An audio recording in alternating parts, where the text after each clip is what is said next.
सुजीको खुवा भन्दा पनि मिठो हलुवाको रेसिपी लिएर आएको छु। भिडियो पुरा हेर्न नभुल्नु होला है त।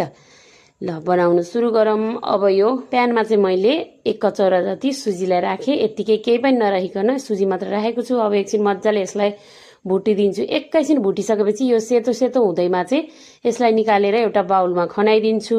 अनि अलिकति चिसो भइसकेपछि चाहिँ माथिबाट दुध राखिदिन्छु। यसलाई मजाले डुब्ने गरी दुध राखिदिनु पर्छ। अनि चिनी राख्नुहुन्छ भने चिनी, अनि नभए चाहिँ सक्खर राखेर पनि बनाउन सक्नुहुन्छ।